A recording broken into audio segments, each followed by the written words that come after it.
तो चलिए गाइज, आज हम लोग स्टार्ट करते हैं मैट्रिक्स एंड डिटरमिनेंट का 13th लेक्चर। अब तक हम लोगों ने क्या देखा? भाई? बताओ बताओ बताओ। अगर कोई मैट्रिक्स नॉन सिंगुलर है, तो उसके पास एक ही बीवी होंगी, मतलब एक ही सॉल्यूशन होंगे। और अगर सिंगुलर है देन उसके पास बहुत सारे ऑप्शंस होंगे, बहुत सारे सॉल्यूशंस होंगे। ये तो बहुत हमने अच्छे से चर्चा कर चुके हैं पिछले क्लास में, और हम आज के क्लास में इस चैप्टर को एंड करने वाले हैं। और आज के क्लास में ज़्यादा नहीं, बस कुछ चीज़ें देखने वाले, जिसमें से पहली चीज़ें हैं निलपोटेंट मैट्रिक्स। अरे वाह, निलपोटेंट मैट्रिक्स देखो मतलब क्या। इससे पहले हम लोगों ने मैट्रिक्स के बहुत सारे टाइप्स देखे होंगे, लेकिन यहाँ पे भी हम मैट्रिक्स के कुछ टाइप्स के बारे में पढ़ने वाले हैं। उसमें से सबसे पहला है निलपोटेंट मैट्रिक्स। कहने का मतलब एक स्क्वायर मैट्रिक्स, एक ऐसा स्क्वायर मैट्रिक्स। हाँ बोलिए, हेलो, अब जा रहा क्लियर? Hello hello hello. मेरा बैकग्राउंड वॉइस अब ठीक हो गया होगा आई थिंक। पीछे अब तक पटक रहा है आप लोगों को, हम इधर तो कुछ भी नहीं पटक रहा। और अब क्लियर होगा आई थिंक। ओके, क्या पटका रहा था हम बताते हैं बाद में, पहले हमको क्लास कंप्लीट करने दे। क्या बोले? Nilpotent matrix. निलपोटेंट मैट्रिक्स इसको बोले। एक सबसे पहले नंबर कंडीशन देख लो। सबसे पहला कंडीशन है निलपोटेंट मैट्रिक्स एक स्क्वायर मैट्रिक्स को ही कहेंगे। सबसे पहला कंडीशन दिमाग में रखो। अगर हम बोलेंगे कोई दूसरा मैट्रिक्स दे देंगे, स्क्वायर मैट्रिक्स नहीं रहेगा, और बोलेंगे ये निलपोटेंट मैट्रिक्स है, तुम बोलना नहीं तो नहीं हो सकता ये निलपोटेंट मैट्रिक्स। कहा कि निलपोटेंट मैट्रिक्स केवल और केवल स्क्वायर मैट्रिक्स का अधिकार है। निलपोटेंट मैट्रिक्स पे किसका अधिकार है? केवल और केवल स्क्वायर मैट्रिक्स का अधिकार है। तो निलपोटेंट मैट्रिक्स एक ऐसे स्क्वायर मैट्रिक्स को कहते हैं, निलपोटेंट मैट्रिक्स एक ऐसे स्क्वायर मैट्रिक्स को कहते हैं। और इसमें ये भी कहते हैं nilpotent matrix of order P. हम एक ऐसे मैट्रिक्स को nilpotent matrix of order P कहेंगे जिसको अगर कोई मैट्रिक्स का पावर में पी रखने पर वो जीरो आ जाए। कहने का मतलब कोई मैट्रिक्स आपको दे दिया, कुछ भी मैट्रिक्स, अल्फ़ा बीटा गामा ठेंगा, ठीक है, अगर हम इसका पावर p निकाल लेते हैं और ये जीरो आ जाता है तो इसको कहेंगे निलपोटेंट मैट्रिक्स। इसको कहेंगे हम लोग nilpotent matrix of, very good, nilpotent matrix of order बता ऑफ ऑर्डर p। मतलब p ऑर्डर का ये कौन सा मैट्रिक्स होगा? निलपोटेंट मैट्रिक्स होगा। इसको कहेंगे p ऑर्डर का निलपोटेंट मैट्रिक्स। यहीं पे अगर हो जाता है, अगर बात करते हैं हम किसके बारे में, अगर बात करते हैं निलपोटेंट मैट्रिक्स के बारे में बात करो जिसका ऑर्डर 2 हो। कहने का मतलब उसको अगर ए स्क्वायर निकालेंगे जीरो आ जाएगा, तब इसको कहेंगे हम निलपोटेंट मैट्रिक्स ऑफ ऑर्डर 2, ठीक है। अगर अपना ए क्यू निकाल लेते हैं और जीरो आ जाता है, कहने का मतलब ए जो है निलपोटेंट मैट्रिक्स है। कौन से ऑर्डर का बच्चा? ये एक निलपोटेंट मैट्रिक्स है, निल्पो मैट्रिक्स है। इसको निल्पो मैट्रिक्स कहेंगे, लेकिन थर्ड ऑर्डर का बोलेंगे। अब ये निलपोटेंट मैट्रिक्स में कोई कन्फ्यूज़न नहीं, इतना ईजी चीज़ था। चल नेक्स्ट टॉपिक पे। अपना नेक्स्ट टॉपिक है आइडेम्पोटेंट मैट्रिक्स। कौन सा मैट्रिक्स है? Idempotent matrix. हाँ, ये इतना इम्पोर्टेंट नहीं है लिखा हुआ, आइडेम्पोटेंट लिखा हुआ, कन्फ्यूज़ मत होना, इम्पोर्टेंट नहीं है, आइडेम्पोटेंट है। आइडेम्पोटेंट मैट्रिक्स किसको कहेंगे? तो ये एक इस पे भी सिर्फ और सिर्फ स्क्वायर मैट्रिक्स का अधिकार है, इस पे भी सिर्फ और सिर्फ स्क्वायर मैट्रिक्स का अधिकार। क्या चल रहा है भाई? स्क्वायर मैट्रिक्स को कितना अधिकार देंगे? अब भाई इतना क्वालिटी है तो अधिकार तो देना पड़ेगा। जैसे सिंगुलर के पास क्वालिटी होता है, सिंगुलर मैट्रिक्स में भी क्या होता है? क्वालिटीज़ होते हैं, तब तो वो सिंगुलर है। चल ठीक, अब देखो वहाँ पे क्या बात करें। वैसे ही अपना अपना कौन सा मैट्रिक्स है यहाँ? Square matrix. तो स्क्वायर मैट्रिक्स के पास अपने क्वालिटीज़ होते हैं, इसकी वजह से इसको इतना हम लोग क्या करते हैं? छूट देते हैं, इतना ज़्यादा अधिकार देते हैं। इसमें क्या बोले? आइडेम्पोटेंट मैट्रिक्स का बात कर रहे हैं, तो वो एक ऐसे स्क्वायर मैट्रिक्स को हम लोग आइडेम्पोटेंट मैट्रिक्स कहेंगे जिसका स्क्वायर निकालने के बाद वही आ जाए। समझ में आया? कहने का मतलब अगर कोई बी की बात कर रहे हैं कि बोलेगा बी एक आइडेम्पोटेंट मैट्रिक्स है, कहने का मतलब अगर बी का स्क्वायर निकालोगे तो बी आ जाए, तब ऐसे मैट्रिक्स को हम लोग क्या कह देंगे? Idempotent matrix. ठीक है, कोई दिक्कत, कोई कन्फ्यूज़न? नो तकलीफ, नो कन्फ्यूज़न होगा, ठीक है, क्लियर ना? नो दिक्कत, नो कन्फ्यूज़न। हाँ, तो इसको ट्रेंड कर दो, हैशटैग नो दिक्कत नो कन्फ्यूज़न विथ इम्बाक एडुकेयर। चल देखो, अब बात क्या कर रहे हैं हम लोग? इनवोलेटरी मैट्रिक्स, इनवोलेटरी मैट्रिक्स इसको बोलेंगे, ठीक है। वॉल्यूटरी मैट्रिक्स भी कह सकते हो, इनवॉल्यूटरी मैट्रिक्स भी कह सकते हो। ये एक ऐसे स्क्वायर मैट्रिक्स को कहते हैं जिसका अगर स्क्वायर निकालेंगे तो क्या आ जाए रे, यूनिट मैट्रिक्स आ जाए। गौर से देखो, आइडेंटिटी मैट्रिक्स आ जाए, कहने का मतलब उसका स्क्वायर निकाले और वो निकल के आ जाएगा आई।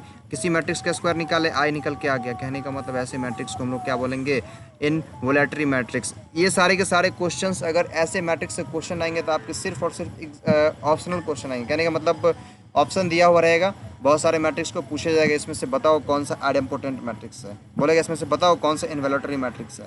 ये फिर आपको हम पूछ देंगे, कोई क्वेश्चन में पूछ देंगे कि इनमें, हाँ ये तो बोलते इनमें से कौन सा वाला तो पूछ ही ली। अब हम पूछ देंगे कि जो एक कोई मैट्रिक्स दे देंगे, ठीक है, एक मैट्रिक्स दे देंगे और बोलेंगे इसमें आइडेम्पोटेंट मैट्रिक्स होने की सत्यता का जाँच करें। अब जाँच करोगे हाँ या ना लिखोगे आंसर, तो जाँच करोगे हाँ ये आइडेम्पोटेंट मैट्रिक्स की सत्यता को क्या करता है, मतलब स्थापित करता है, सत्यता को स्थापित करता है, सत्यापित करता है, वेरीफाई करता है, जिसकी वजह से इसको हम क्या बोल देंगे, आइडेम्पोटेंट मैट्रिक्स कह देंगे। लेकिन आपको इसके लिए क्या पता होना चाहिए, हाँ बिल्कुल, इसके लिए आपको क्या पता होना चाहिए कि हाँ भैया आइडेम्पोटेंट मैट्रिक्स कहते किसको हैं, तो आइडेम्पोटेंट मैट्रिक्स वैसे मैट्रिक्स को कहते हैं जिसका स्क्वायर निकालो वही आ जाए।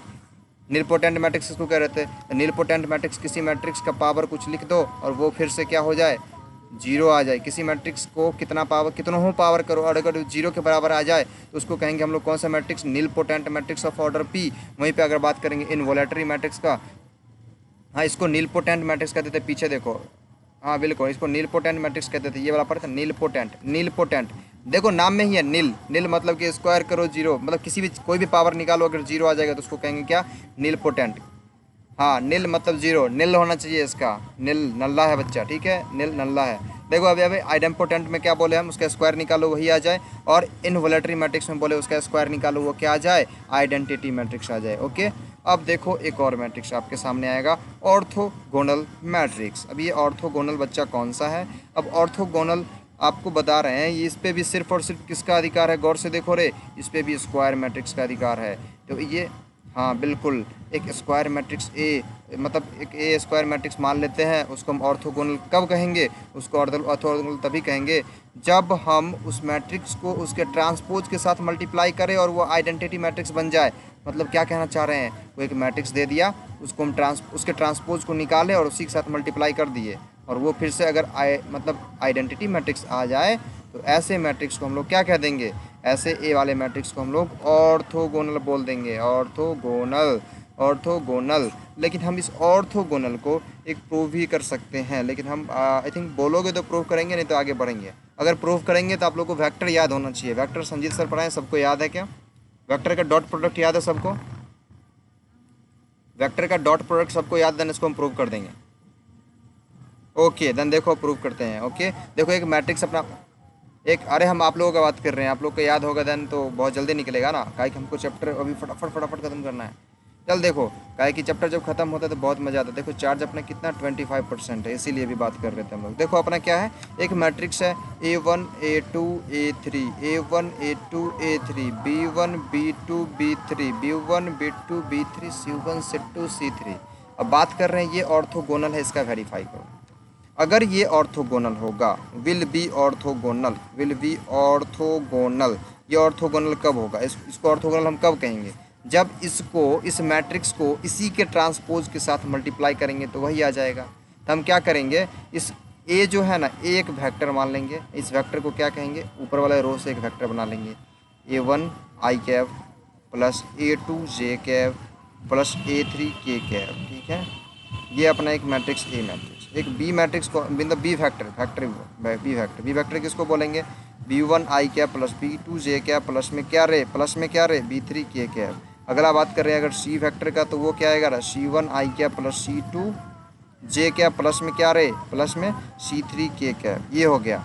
हाँ तो देखो, तो यही से तो अपना ये मैट्रिक्स है। अगर इस मैट्रिक्स को हम बात कर रहे हैं ऑर्थोगोनल, तो इस मैट्रिक्स को, इसका ट्रांसपोज निकालो पहले।